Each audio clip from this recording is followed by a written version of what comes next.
Muy bien amigos, estamos con ustedes en su programa Jarampacha, Los Cielos Andinos, con ustedes Julio Escudero. Estamos entrevistando a Juan Pablo Villanueva Hidalgo, él es arqueólogo, asociado a la Universidad Nacional Mayor de San Marcos. Como él estábamos hablando sobre la astronomía cultural andina. Hablábamos de cómo se ha desarrollado la cosmovisión, en este caso, de las culturas ancestrales, las culturas milenarias, que existieron acá en nuestro país. Juan Pablo, un poco hablemos ahora sobre la protección del patrimonio, porque es parte del patrimonio cultural, es parte de nuestra historia, es parte de nuestro país, es algo que nos pertenece a todos, pero a la vez a ninguno, creo, ¿no? Porque todos estamos en la obligación de defenderlo. Lamentablemente se ha observado, y creo que se seguirá observando, si es que no se toma conciencia, de que destruir el patrimonio cultural, destruir el patrimonio arqueológico afecta al conocimiento, digamos, científico, al conocimiento académico y al conocimiento de nuestra cultura, ¿no? Nos permite o nos bloquea o prácticamente nos hace perder para siempre información valiosa, ¿no? Que serviría en este caso para seguir construyendo nuestra nación. En este caso del patrimonio cultural, sí. Tú como arqueólogo imagino que has visto, tal vez, muchas veces has visto indignado, has llegado a un lugar y has visto que lo han huaqueado, ¿no? El famoso huaqueo, ¿no? ¿Qué significa en este caso el huaqueo? Acá en Perú está penado, sí, ¿no? Está penado. Es cárcel para aquel, sí, que se le encuentra cometiendo ese tipo de actos. En este caso, háblanos un poco sobre ello. Bueno, mira, justo hace unos momentos hablábamos de la importancia de la astronomía cultural en los Andes, de los grandes logros de la astronomía de los incas y de las culturas que los precedieron. Para estudiar la astronomía, la cosmovisión, la religión o tantos otros temas del pasado, estos estudios se sustentan en el estudio de los objetos de la arquitectura de la sociedad del pasado. Esos objetos son bienes culturales de nuestro país, que podemos dividirlos en bienes inmuebles, que no se pueden mover, que son la arquitectura del pasado, el edificio, las huacas, entre comillas que le llamamos, y los bienes muebles, que son todos los artefactos producidos por las sociedades del pasado peruano, cerámicas, que llamamos entre comillas huacos, objetos de textiles, objetos metalúrgicos, ¿no? Todos estos objetos, todos estos bienes muebles e inmuebles son como un gran libro, ¿no?, del pasado, un libro que está para leer, que los historiadores, arqueólogos, la gente que pretende leer estos libros y comunicar esto a las jóvenes, a las futuras generaciones. Cuando se produce el huaqueo, ¿no?, que es la actividad ilegal de destrucción del patrimonio, tanto inmaterial como material, es como arrancar, como quemar estas hojas del pasado. Cada vez que una persona hace un huaqueo, destruye un monumento arqueológico o destruye una pieza arqueológica, ¿no?, un objeto, una cerámica, un textil, quema una hoja de ese pasado, está destruyendo el pasado, el conocimiento que tenemos, que podemos acceder al pasado, ¿no? Es por ello que la ley peruana pena con cárcel estas actividades, ¿no?, el huaqueo, la destrucción de los sitios. Muchas veces, por ejemplo, y esto está ocurriendo mucho últimamente, muchos sitios arqueológicos que guardan gran cantidad de información para el pasado son destruidos por maquinarias para que la gente pueda, de alguna manera, asentarse, ¿no?, los asentamientos humanos, chacras de cultivo, ¿no?, la expansión de la población, que no protege también porque no conoce, ¿no? Existe todavía mucha desinformación, ¿no?, mucha falta de educación patrimonial en el país, que hace de que la gente destruya, a veces intencional o también desconociendo, el patrimonio, ¿no? Y en el caso del huaqueo propiamente dicho, esto es un mal que viene desde la época colonial, ¿no? Es decir, la gente busca objetos, ¿no?, cerámicas, metales, ¿no?, textiles, para lamentablemente comercializar esto en el mercado negro del arte, ¿no?, en el mercado negro del arte precolombino, que es un mercado internacional, en el cual busca piezas de exquisita belleza de las culturas del pasado del mundo, y como lo dije también anteriormente, el Perú al ser una cuna de la humanidad, ¿no? Claro. Tiene, ¿no? O su gente produjo bienes artísticos de gran valor, tanto plástico como cultural, ¿no? Estético. Entonces, realmente las personas que huaquean, bueno, son personas que no tienen instrucción y están ávidas de un dinero que realmente... Ganan.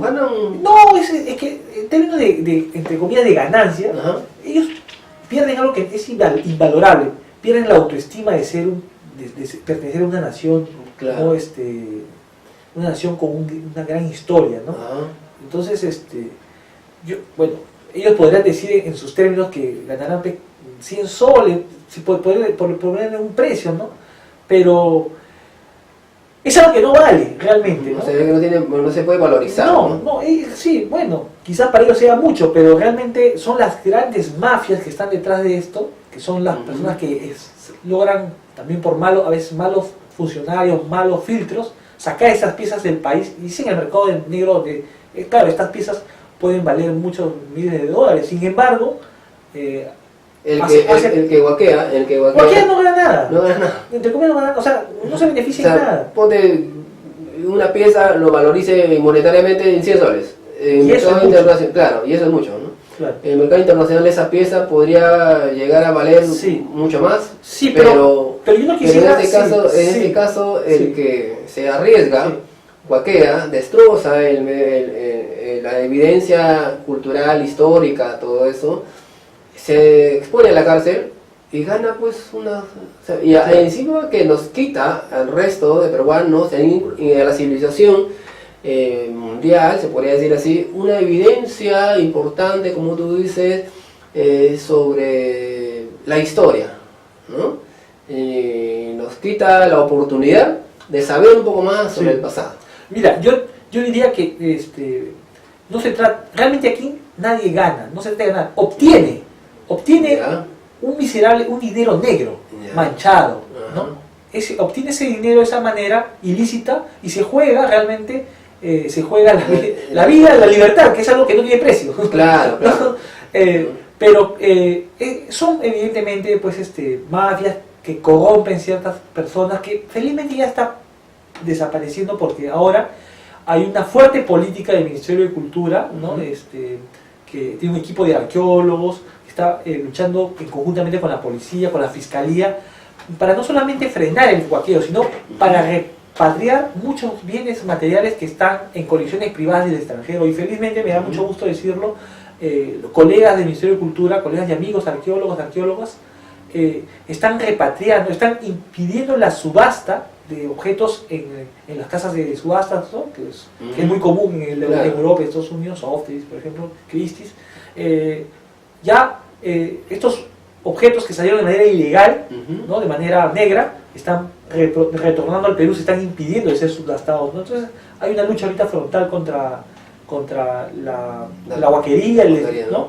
Pero yo insto a las personas que nos están observando, están viendo en esta entrevista, a que denuncien esta actividad, a que ante la más cercana comisaría o dependencia policial, si conocen esta actividad o si han observado que ciertos lugares están saqueados, informen a las autoridades, ¿no? Municipales, policiales, de esta ocurrencia, porque son delitos de lesa cultura, ¿no? De lesa humanidad, podría decirse, porque privan a las futuras generaciones de conocer su pasado, la grandeza de su pasado, y además esos monumentos arqueológicos pueden constituir productos, ¿no? Para el desarrollo social, económico, para atraer turistas, si son estudiados y puestos en valor, pueden servir para la educación de las poblaciones aledañas, ¿no? Para fomentar la autoestima, ¿no?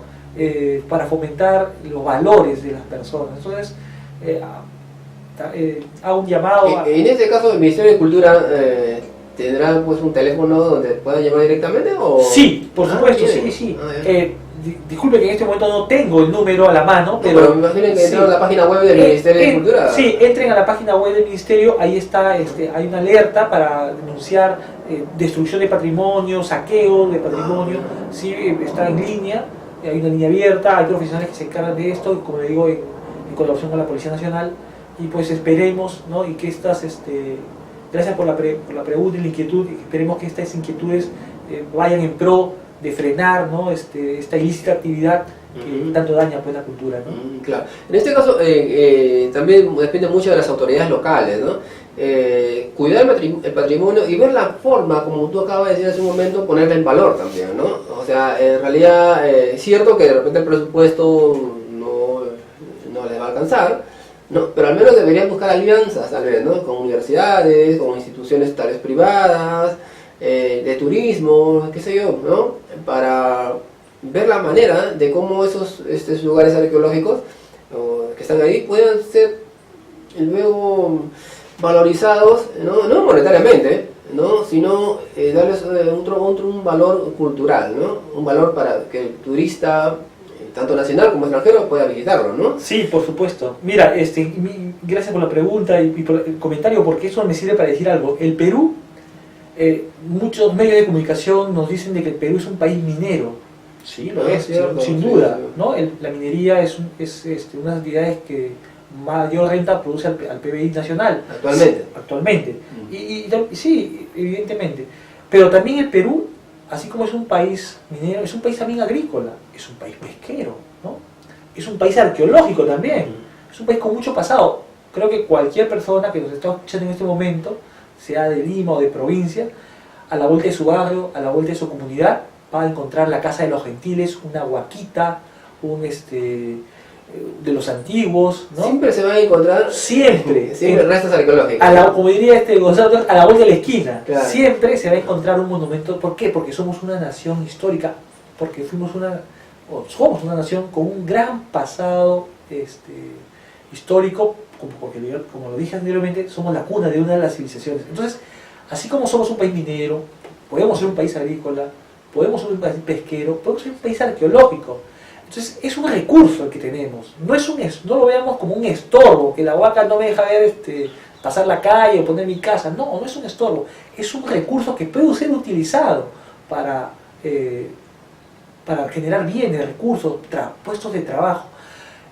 México, Jerusalén, Roma son ciudades que viven del turismo. Millones y millones de personas de todo el mundo llegan a estas grandes ciudades históricas para ver dónde caminó Cristo, dónde nació Cristo, el Imperio Romano, ¿no? El gran imperio de Roma, el gran imperio de los mexicas, los aztecas, Teotihuacán, ¿no? El Perú recibe muchos turistas, sí, pero todavía no a los niveles que el Perú tiene el potencial de recibir. Todos los turistas vienen a Machu Picchu. Machu Picchu ya tiene un número limitado de visitantes. Ya podría colapsar, ¿no? Exactamente. Pero hay tantos otros lugares como Machu Picchu en el Perú que pueden ser visitados, ¿no? Porque son también testimonios de otras culturas, que también testimonios de grandes alcances culturales, de una producción artística importante. Incluso acá en mismo Lima, ¿no? En la misma ciudad de Lima, ¿no? Se dice que Lima, bueno, fue fundada por Pizarro, ¿no? Por un tal Francisco Pizarro, ¿no? Pero en realidad Lima ya existía como civilización, como lugar como un hábitat, o sea, un lugar donde habitaban, sí, ¿no? Poblaciones humanas ya existían, ¿no? Sí. Pizarro lo único que hizo fue fundar, pues, el damero, el que se conoce como el damero, nada más, ¿no? Pero, ya sobre algo que ya estaba establecido, por ¿no? Supuesto, totalmente. ¿No? Incluso el guardián del agua, el famoso Tailichuco, ¿no? Que no es Tailichusco, es Tailichuco, ¿no? Ya estaba establecido acá, ya estaba un orden, había todo un trabajo previo de civilizaciones anteriores, ¿no? Sí, por supuesto, sí, Lima era, por eso que ahora hablamos de Lima milenaria, ¿no? Justamente por eso no usamos esa categoría, porque Lima tiene una historia que se remonta 4.000, 5.000 años atrás, ¿no? Claro. Sí, los que viven, por ejemplo, en el distrito de San Martín de Porres, ¿no? Cerca a la Comisión Pacífico, ven ahí la Huaca Garagán. Claro, la Huaca Garagán. Sí, la conozco desde que era niño. Estamos hablando de 3.000 años antes del presente, ¿no? 500, 700 años antes de Cristo. Un tremendo monumento que era un templo, que era contemporáneo a Chavín de Hualtra en Ancash, ¿no? Tenemos a Pachacamac, a las afueras de aquí de Lima, en el distrito de Pachacamac, ¿no? El gran santuario de un gran dios oráculo de la época inca y pre-inca, ¿no? Que animaba al mundo, Pachacamac. En ese caso, Pachacamac se podría decir como ahora la Catedral de San Pedro. Algo así, tiene esa misma categoría, esa misma esa importancia, Sí, ¿se sí. podría decir así? Por supuesto De que la sí. época, Sí. ¿no? Sí, De así ellos. es. Bien, creo que ya llegamos al final del programa. Hemos estado con Juan Pablo Villanueva Hidalgo, es arqueólogo asociado arqueólogo investigador asociado a la Universidad Nacional de San Marcos. Con él hemos estado hablando del tema sobre la astronomía cultural andina y bueno, con él será hasta una próxima secuencia porque tenemos muchas cosas todavía de que hablar con Juan Pablo. Regresamos en otro programa. Con ustedes, Julio Escudero, su programa Janapacha. Hasta luego. Saludos amigos, una vez más, con ustedes Julio Escudero, en su programa Janapacha, Los Cielos Andinos. Una vez más vamos a entrevistar, esta vez, a Juan Pablo Villanueva Hidalgo. Él es arqueólogo e investigador asociado a la Universidad Nacional Mayor de San Marcos. En el programa anterior, hablamos sobre astronomía cultural del Perú, la astronomía cultural andina, la astronomía cultural, digamos, la diferencia entre la astronomía cultural andina y amazónica, pero también tocamos un tema bastante importante, que es el irrespeto al patrimonio cultural, al patrimonio histórico. En este programa vamos a tocar un poquito más sobre ese tema, para luego pasar ya a otro tema vinculado también, bueno, en este caso, a los orígenes y al desarrollo de la astronomía en la civilización andina. Juan Pablo, ¿qué tal? ¿Cómo estás? Saludos una vez más acá en el programa Janapacha. Bienvenido. En el programa anterior hablamos un poco sobre el poco respeto que existe al patrimonio cultural, en este caso a los famosos huaqueos. Pero ahora esta vez ya toquemos un poco con datos, ¿ya, no? Nos hablaste esa vez de Machu Picchu, por ejemplo, ¿no? Como lo que representa Machu Picchu en la actualidad, digamos, como parte digamos, en el turismo, la influencia que tiene en el turismo nacional. ¿Sí? Pero Machu Picchu sabemos que fue, entre comillas, descubierta, entre comillas, por un investigador de Estados Unidos, ¿no? Hiram Bingham, ¿no? Pero también él se llevó muchos, así como, entre comillas, se llevó también, digamos, evidencia arqueológica allá a la Universidad de Yale. ¿Esa evidencia arqueológica ya ha sido devuelta completamente a Perú? Sí, justamente en años recientes la colección Machu Picchu, que estaba en poder de la Universidad de Yale, ha sido devuelta gracias a una gestión del gobierno peruano hacia el Cusco y ahora se exhibe en el Museo de la Casa Concha, en el Centro Histórico del Cusco, ¿no? Y bueno, es una buena gestión que se está replicando, lo dije anteriormente también. Felizmente hay una división de defensa, se llama Defensa y Patrimonio Arqueológico Histórico del Ministerio de Cultura, que está promoviendo la devolución de muchos materiales que fueron sustraídos del Perú y que constan en colecciones, ¿no?, de museos del extranjero, en universidades, museos, ¿no? Y poco a poco están retornando al Perú de muchos museos, también de incautaciones, de aduanas, de tráfico ilícito, y eso es pues muy positivo, ¿no? Porque pero en este caso es cierto que se está recuperando, digamos, esa evidencia arqueológica, ¿no? Sí.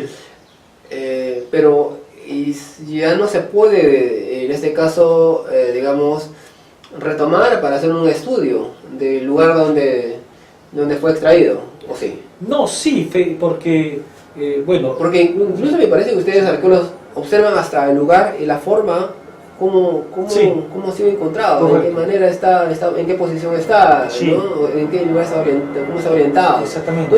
Todo eso, ¿no? Sí. Bueno, sí, eso se llama el contexto, el lugar de ubicación de los objetos es muy importante. Cuando el huaqueo o huaquero, la persona que profana el lugar y arranca el objeto de su lugar, ese objeto pierde su valor contextual, o sea, ese objeto no conocemos de dónde salió y a qué otros materiales estaba asociado, ¿no? con qué otros objetos estaba junto, en un entierro, en una tumba, en un contexto doméstico, en una ofrenda, en lo que fuera. Entonces pierde, ¿no?, su raíz, y al perder su raíz pierde su explicación, ¿no?, científica. Entonces, por eso que si bien las piezas de los museos tienen información, es una información parcial, porque su información original, primaria, contextual, se ha perdido. En el caso de los artefactos de Yale, no fue un huaqueo, sino fue un trabajo científico con métodos de la época, evidentemente estamos hablando, ¿no?, de inicios del siglo XX, ¿no? Claro. Y Hiram Bingham sí tuvo un método, excavó, recolectó los materiales. Sabemos por ejemplo, muchos de ellos vienen de algunas tumbas excavadas en algunos abrigos rocosos alrededor de Machu Picchu, y sabemos de qué restos humanos, qué restos metales o de cerámica proceden de qué contextos funerarios, con las limitaciones de las excavaciones de esa época. Estamos hablando hace más de 100 años, ¿no? Claro. Entonces, en ese sentido sí son susceptibles a ser analizados, a ser estudiados. Ya en parte arqueólogos americanos hicieron algunos estudios preliminares de los objetos que se encontraron en Machu Picchu, ¿no? Y que pueden ser obviamente complementados, ¿no?, porque los avances de los métodos de análisis van creciendo a través de los años, ¿no? Claro, y en este caso, en los lugares que más han sido profanados, ¿dónde están ubicados? ¿Acá en la costa o en la sierra? Porque restos casi arqueológicos, sí, restos arqueológicos, ¿no? Casi en la selva no se han estudiado mucho. Lo que le corresponde a la parte de la Amazonía, no se ha estudiado mucho. Pero en la parte de la costa, me parece que sí, ¿no? Dime, ¿dónde se encuentran la mayor cantidad de lugares profanados? Sí, bueno, realmente sí, en términos comparativos, en el territorio nacional es la costa donde se observa el mayor grado de destrucción del patrimonio, de huaqueo, que podríamos llamarlo, ¿no? Tanto el huaqueo, que es la búsqueda de objetos, ¿no? Como también, porque son dos temas importantes, ¿no? Una cosa es el huaqueo, que es la búsqueda de objetos básicamente de tumbas, ¿no? De piezas, que va al mercado negro de arte, y lo otro que mencioné anteriormente, que es la destrucción de arquitectura, de sitios arqueológicos que son arrasados, ¿no? Acá hace muy poco, muy cerca de Lima, un sitio muy antiguo, El Paraíso, una plataforma de la época formativa fue arrasada por una empresa privada, ¿no? Con un bulldozer arrasó para acrecentar su propiedad, ¿no? ¿Y en ese caso tuvieron algún tipo de sanción? Sí, muy leve, pero lamentablemente la respuesta fue muy lenta y con una sanción muy leve, lo cual todavía no se colocan precedentes fuertes que permitan frenar esta destrucción, ¿no? Entonces, como son dos aspectos de la misma problemática, ¿no?, el huaqueo y la destrucción, ¿no?, sistemática de sitios, están afectados más en la costa por una serie de razones. Porque el poblador de la costa ha perdido un poco el respeto hacia el pasado, hacia los testimonios del pasado, cosa que todavía se preserva en los Andes, en las provincias serranas, ¿sí?, donde todavía el poblador andino tiene cierto respeto, y si bien hay profanación y hay huaqueo, no es en una gran medida como si existe en la costa. En la costa, en los arenales de la costa, hay muchos cementerios de muchas culturas, ¿no? Por ejemplo, la cultura Chancay, es una zona, el Valle de Chancay, donde ha sido huaqueado de manera feroz, sistemática, durante muchos años, por poner un ejemplo, o los valles de Lambayeque, ¿no?, del Valle de Moche, ¿no?, las sociedades de la cultura mochica, alrededor de Chanchán, son lugares donde ha sido, ¿no?, parecen tierras lunares, ¿no?, por los grandes hoyos de los huaqueos, ¿no?, son cicatrices en la tierra realmente. Claro. Entonces todo esto, sobre todo en los...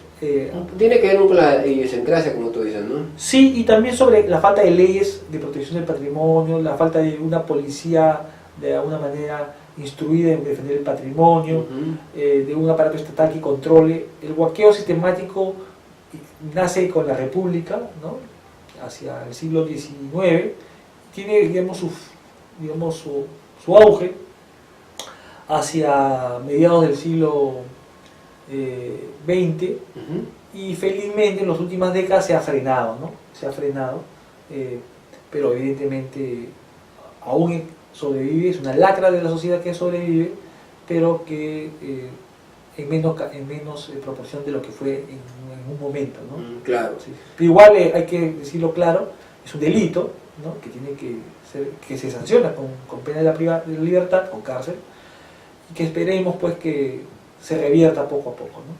Bien, bueno, sí, era interesante e importante de todas maneras retomar ese tema, porque estamos hablando de algo bastante importante para nuestra cultura, es importante para nuestra historia, como nación, como pueblo, como peruanos que somos, ¿no? Un pueblo, un país multinacional, como decíamos también en el programa anterior, que esto nos va a permitir conocer un poco más sobre nuestros orígenes. Bien, entonces pasamos a un tema ya, regresando al tema de la astronomía, con Juan Pablo. Vamos a hablar ahora sobre la astronomía, de los orígenes y el desarrollo de la civilización andina. Juan Pablo, en este caso, empecemos primero hablando sobre el origen de la cultura andina un poco. Hablábamos sobre las civilizaciones asentadas en la costa y en los Andes. Cosa que muchos geógrafos, por ejemplo, o muchas personalidades no están de acuerdo que exista la costa en realidad, ¿no? Sino es pues, la Amazonía y los Andes y la Amazonía, ¿no? Pero bueno, por carácter, digamos, facilitar el estudio, se divide nuestro país entre costa, sierra y selva, ¿sí? Hablemos sobre... Regresamos mejor en un momento, dentro de un momento regresamos para hablar sobre esos temas con Juan Pablo Villanueva, arqueólogo asociado a la Universidad Nacional Mayor de San Marcos. Bien, continuamos con el programa Janampacha, Los Cielos Andinos, acá con ustedes Julio Escudero. Estamos entrevistando a Juan Pablo Villanueva. Vamos a hablar ahora sobre la astronomía, los orígenes y el desarrollo de la civilización andina. Juan Pablo, en este caso, el desarrollo de la cultura andina o de la astronomía en las culturas ancestrales, ¿dónde se dio, o de acuerdo a las evidencias que se tienen, por supuesto, ¿no? De acuerdo a las evidencias que se tienen, ¿dónde se dio, se hizo origen? ¿Dónde se originaría? Por supuesto. Sí, en principio, antes de hablar sobre los puntos geográficos de este desarrollo, yo quisiera acotar lo siguiente. Ajá. Conocemos a los mayas. Cuando hablamos de los mayas hablamos de la astronomía maya, que era, ¿no? del número cero descubierto por los mayas, de la matemática maya. Hablamos de los chinos, hablamos también de la matemática china, de la filosofía china, la filosofía china, los egipcios de la misma manera. Muy pocas veces en el mundo, digamos, o en el colectivo, cuando uno piensa en los incas, creo que en lo que menos piensa es en astronomía, ¿verdad? Cuando uno piensa en los incas, piensa quizás en la red de caminos, en los chasquis, claro, sí, ¿no? Sí, o en el desarrollo agrícola, ¿no? Ajá, pero no piensa en astronomía, ¿verdad? Sin embargo, como hace un momento lo dijiste tú, no hay civilización en la Tierra que no haya producido un sistema de comunicación, escritura, un complejo sistema calendárico, es decir, un desarrollo astronómico, una compleja religión, una compleja red de caminos, una compleja sistema social, político. Son los elementos que forman una civilización, forman un desarrollo civilizatorio en el mundo. Entonces, no es ajeno. Lo que sucede es que, como lo señalamos también anteriormente, es que poco se conoce aún sobre esta astronomía andina. Pero así como lo fue en las otras civilizaciones del viejo mundo, en el nuevo mundo, también, como fue para los mayas, para los mexicas, para los Andes y los andinos, también fue muy importante los avances en astronomía, en ingeniería hidráulica, por ejemplo, que también se conoce mucho de los incas, y que es un tema que otro día vamos a conversar. Entonces, y vamos a tocar el tema en ese momento, ¿no? Sí, sin duda, para lograr este desarrollo fue muy importante la astronomía, está íntimamente al desarrollo de la civilización. En ese sentido, por ejemplo, sabemos que la civilización andina se caracteriza por la aparición de arquitectura monumental, de grandes templos, ¿no? Que congregaban eran construidos por aldeanos que vivían cerca y eran congregados, ¿no? Para de alguna manera materializar la emergencia de un poder, ¿no? De una clase dirigente que también son conocedores de la naturaleza, ¿no? Para así, bajo ese conocimiento, poder tener un óptimo sistema de producción agrícola, ganadero, ¿verdad? Entonces, en esas primeras monumentos, ¿no? De la civilización andina, estamos hablando de 5.000 años atrás, lo que llamamos el periodo formativo inicial, ya se han encontrado los esbozos de los conocimientos astronómicos. Es decir, muchas de estas edificaciones estaban orientadas a observar particulares evidencias o fenómenos astronómicos que están vinculados directamente a su vida. Por ejemplo, y lo mencioné hace un momento, en Buenavista, ¿no? En este sitio precerámico, ¿no? Formativo de Buenavista, está orientado a la puesta del sol en el solsticio de diciembre y además a la salida de la constelación de la TOC, que conocemos por la cola de Escorpión, también antes de fines de noviembre, inicio de diciembre. ¿Y por qué está orientado a estas fechas? Porque eran las fechas en las cuales empezaban las épocas de lluvias en la sierra y el río Chillón, como todos los ríos de la costa, traían agua que era vital para los sitios agrícolas. Entonces, esta emergencia de la civilización, estos templos estaban habitados por los sacerdotes astrónomos que de alguna manera obtenían el conocimiento de la naturaleza, orientaban sus templos a los fenómenos astronómicos para determinar características particulares del año y también determinar si los años quizás sean más o menos lluviosos, porque eso influía directamente en su producción agrícola y por lo tanto en el desarrollo de sus vidas, ¿no? Ya. En este caso, Caral es una de las ciudades más antiguas, ¿no? En este caso, en la costa. En la sierra todavía no se ha, lo que conocemos como sierra, todavía no se ha descubierto todavía ciudades con una antigüedad igual o mayor a la de Caral. En la sierra... Eso significaría de que entonces la civilización, lo que ahora conocemos como Perú, ¿se dio en la costa? No necesariamente. No necesariamente, ¿no? Sí, el origen no podemos centrar en un solo punto. ¿Ya? Existen sitios tan tempranos en la sierra y Amazonía como en la costa, pero quizás con otro carácter. En la sierra tenemos también templos, ¿no? Muy importantes, desarrollados en esa misma época que contemporáneos a Caral. Por ejemplo, tenemos Cotox en la sierra de Huánuco, donde existe una escultura muy famosa, la escultura de 1960, las famosas manos cruzadas, ¿no? Claro.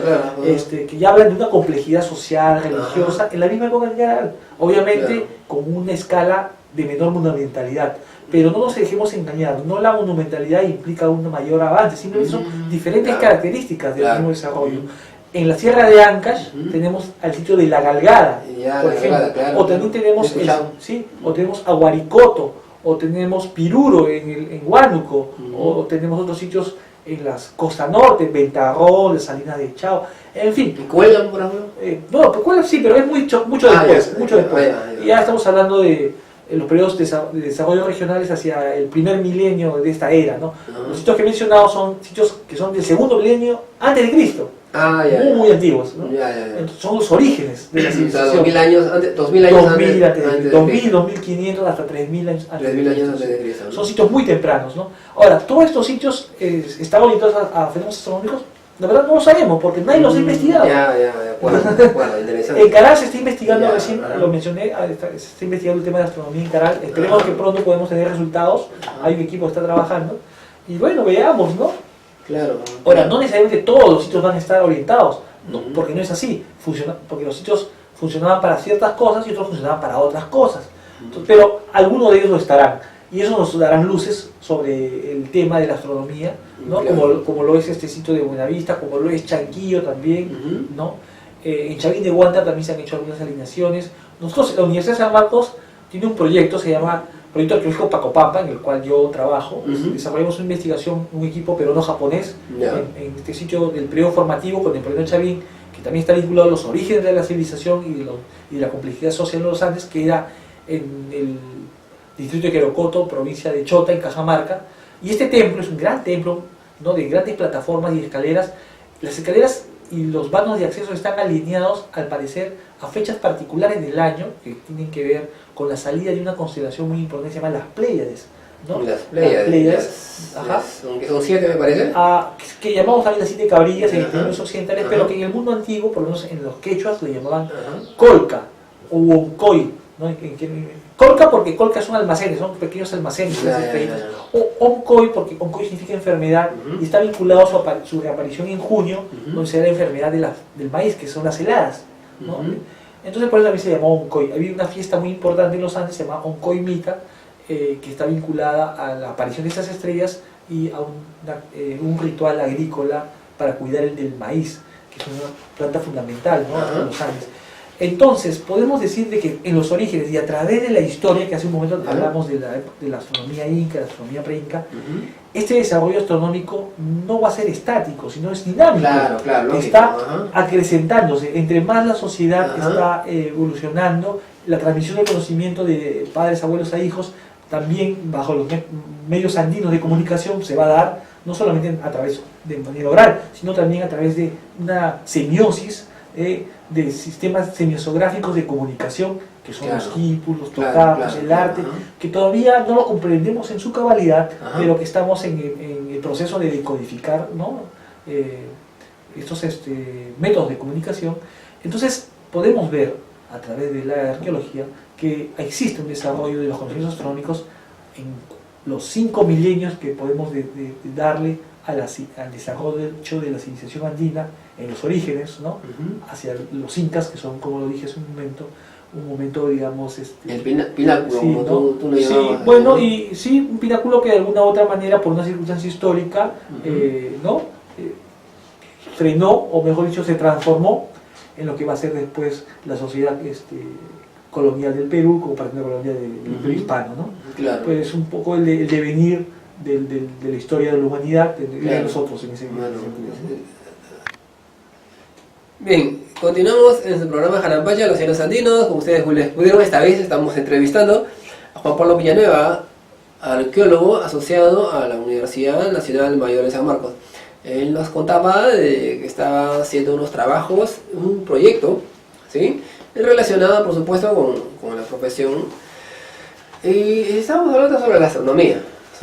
Un poco más, sigamos un poco más, profundizando un poco más en el tema, para luego pasar a otro tema también de importancia, ¿sí? En este caso, hacemos una pequeña recopilación cómo surge, en este caso, la astronomía andina, y cómo es el desarrollo, ¿no? Decíamos, por ejemplo, me decías de que la cultura andina, la cultura inca era la más avanzada, ese pináculo, ¿no?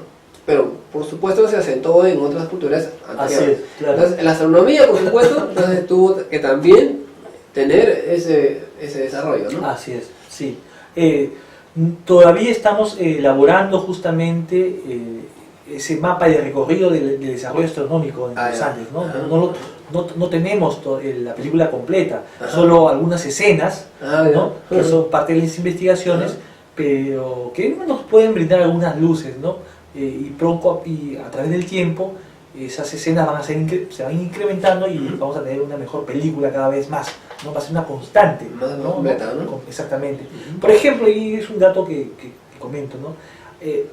Esa cumbre es muy importante porque los incas alrededor de Cusco tenían unos marcadores artificiales desde el horizonte, o sea, ellos construyeron en los cerros alrededor de Cusco pilares de piedra como columnas que permitían marcar los pasos de la puesta y la salida del sol en ciertas fechas importantes en el calendario, como por ejemplo fueron la salida del sol y la puesta del sol el día de los equinoccios de junio y diciembre, perdón, los solsticios de junio y diciembre, los equinoccios, y el paso del sol por el cenit, ¿no? Y en una fecha en agosto también vinculada al proceso de siembras.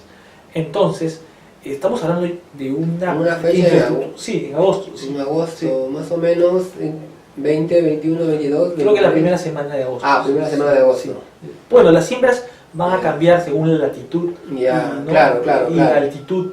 ¿No? La latitud y la altitud influyen en el clima. Entonces, cada región de los Andes tiene sus propias fechas, aunque unas están más cercanas que otras, ¿no? Para la siembra del maíz, ¿no?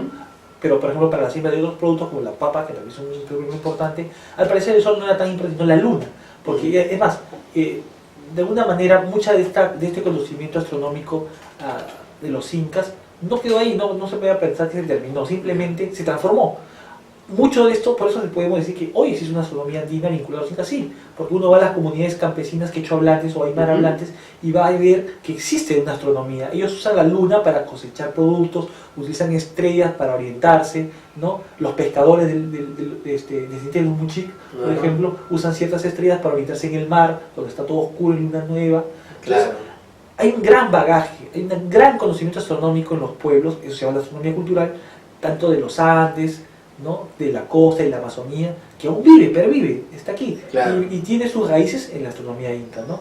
Hay un trabajo muy importante en una comunidad llamada Misminay, en Cusco, donde un famoso antropólogo americano, Gary Burton, hizo un estudio de la astronomía moderna quechua y sus relaciones con la astronomía de los incas, ¿no? Evidentemente se ha transformado, pero ahora hay muchas constelaciones en forma de cruz. La cruz es un elemento cristiano, pero que de alguna manera están superpuestas en conceptos astronómicos geométricos de la antigüedad, Bueno, como la famosa chacana. Claro, en ese tiempo, hablando de ese símbolo ya se conocía aquí en Perú, ¿no? Bajo otros, claro, otros términos. otro concepto tal vez, Exacto, ¿no? En otro contexto social, incluso, ¿no? Sí, Y no asociado a algo trágico en realidad, ¿no? Era No, asociado para nada. era asociado a fiestas tal vez, a las cosechas tal vez, no, algo así, ¿no? Es todo un debate el tema de la chacana, que sería la cruz. A ver, un Sí. poquito, tal vez, Claro, porque ¿cómo tiene no? que ver mucho con Sí, la astronomía, sí, pues, sí, en sí, ese caso, a ver, claro. cuéntanos un poco sobre eso. Muy bien, mira, este símbolo Ya. en forma de una cruz, Ajá. cuadrada o Ajá. romboidal, Bueno, ya, es, claro, es sí. un símbolo casi universal, ¿no? Ajá. Está en muchas culturas, en los Andes también, desde muy épocas muy tempranas, ¿no? Desde Ya. época chavín o más atrás, Ajá. y este símbolo pasa por todas las culturas, por todo el tiempo y en toda la geografía, ¿no? Y por cierto que ahora en mayo es la fiesta de las cruces en algunos lugares del Perú, creo. Sí, es la fiesta de la cruz, pero la cruz hispana, ¿no? Ah, ya, la cruz hispana, ya, Sí, bueno. sí, la cruz hispana. Bueno, a lo que iba. Entonces, este símbolo es un símbolo que pues, apasiona a muchos investigadores y también a muchas personas, ¿no?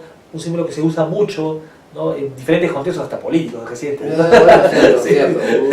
Político, Entonces, pero todavía no tenemos la comprensión total de su significado. Mira, a pesar de que está en tantos lugares, hay algunos estudios, sí, pero la comunidad por lo menos no está de acuerdo de manera concluyente en su significado. Pues, parece que si esas tiene que ver con la astronomía, es muy probable que sí, pero no podemos por ejemplo decir que, si bien hay un grupo y es muy popular decir que la chacana representa la cruz del sur, ¿no? Es la construcción occidental, la de cruceta, que puede existir en los Andes, no necesariamente esto es así.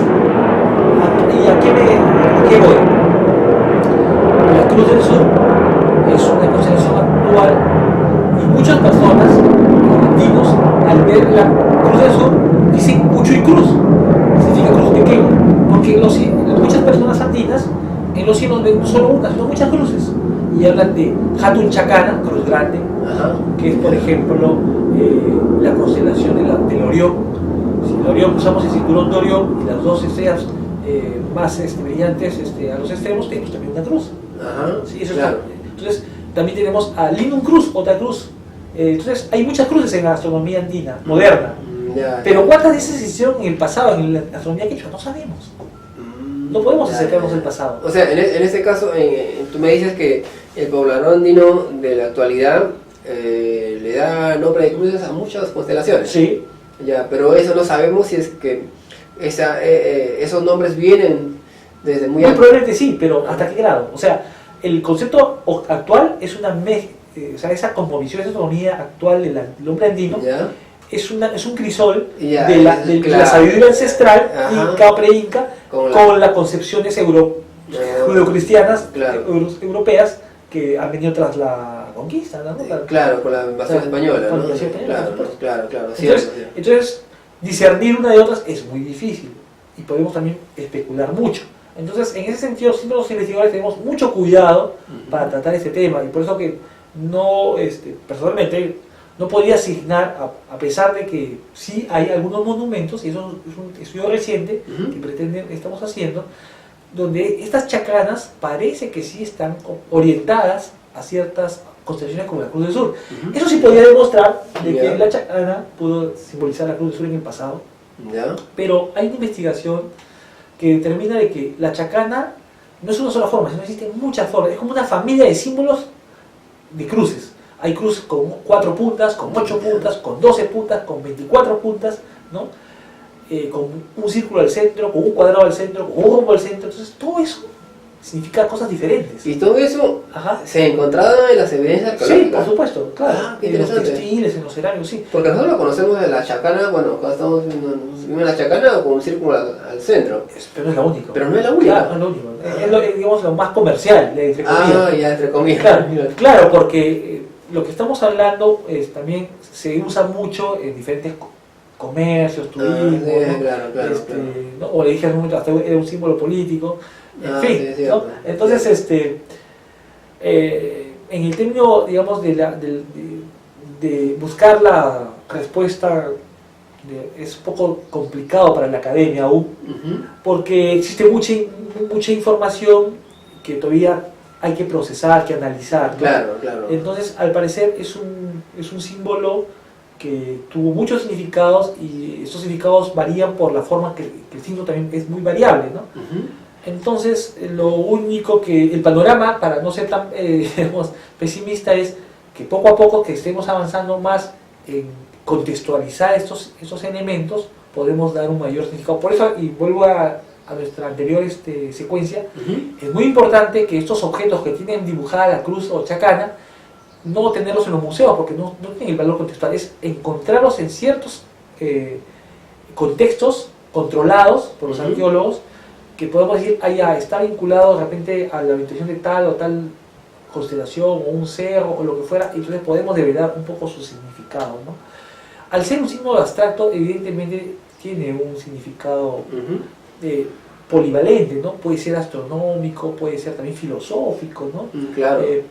¿no? Hay propuestas que señalan que estas puntas de la cruz significan los puntos por donde el sol discurre en el firmamento, una idea muy interesante, que tiene que ser analizada, como le digo, o sometida a una serie de filtros, ¿no? En ese caso, ¿quiénes habíamos llamado a hacer ese trabajo? De igual manera... Aparte de los arqueólogos, sí. ¿qué otro profesional tendría que intervenir ahí? Por ejemplo, ahí ¿Los estamos astrónomos, en la auxiliar también, los astrónomos, pero también los que estudian los lenguajes, los lingüistas, los comunicadores, porque necesitamos mucha teoría de la comunicación para develar esto, los semiógrafos, la semiótica, los semióticos, ¿no? Los historiadores del arte, los arqueólogos, toda una comunidad de profesionales pueden apuntar, ¿no? En ese sentido. Yo creo que la convergencia de sus observaciones podrán dar la pauta. Claro, una vez más, un trabajo multidisciplinario, que nos va a permitir develar en este caso, no digamos secretos, ¿no? Sino nos va a permitir una mejor interpretación, tal vez, del uso que se le dio, ¿no? Sí, por supuesto. Porque, como tú me dices, aparecen en muchas culturas, en muchos lugares, entonces es porque esto significaría, en primer momento, que fue algo importante, ¿no? O sea, sin duda. Jugó un papel un papel primordial, digamos, en la organización, ¿no? de estas civilizaciones milenarias, ¿no? Antiguas, ¿no? del Perú. Tal vez tiene datos de la más antigua que se haya encontrado, o sea, no sé, tal vez acá en la costa. ¿Cuál? Sobre esa cruz, sobre la chacana. Sí. La más antigua, digamos. Sí, la más antigua. Sí, la representación más antigua de la chacana, quizás completa, sea la litoescultura famosa del obelisco Tello. Es una litoescultura muy importante, contra Inchavín de Huántar, que data pues de unos 500, 700 antes de Cristo. Tiene en la cúspide de la litoescultura una chacana grabada. El mismo lanzón de Chavín también lo tiene. En Chavín está representada completa, ¿no? Pero si segmentamos la cruz en la mitad, porque la cruz es como si fuera, ¿no? La cruz está formada de 4 escalonados, ¿no? Se unen. Pero si yo parto la cruz por la mitad, me queda como una especie de triángulo escalonado, la mitad de la cruz escalonada, digamos. Es un símbolo que se encontró en Caral, por ejemplo. Ya. ¿Pero los templos antiguos también no tenían esa forma? Sí. los templos andinos también tienen esa forma escalonada, ¿no? Este símbolo geométrico del escalonado también es tan antiguo y está representado no solamente acá en sí, América, ¿no? En todo el mundo, realmente. Claro, Sí, claro, ¿no? Sí, porque, bueno, las formas geométricas, el círculo, el triángulo, el rectángulo, la geometría es universal, no es inherente al hombre, es como la astronomía misma. Sí, claro, pero claro. cada civilización le da su Su significado. claro, exacto. Y su propio contexto, Su ¿no? propio contexto con un Exactamente, significado. exactamente, ¿no? exactamente. Cada- Es como decir, para los andinos, la mancha de la luna era una soga, para los mexicanos era un conejo, para, no sé, los griegos era una mujer o algo así, ¿no? Claro, Entonces, claro. Pero es el mismo elemento, cada sociedad le da su significado. ¿Para quién era un conejo, dices? Para los mexicanos, ¿Para quién? para los mexicas, Ya. en general, para los mayas también. Ya. Para el mundo mexicano, para el mundo mesoamericano, las Ya. culturas de Mesoamérica, ¿no? Ajá.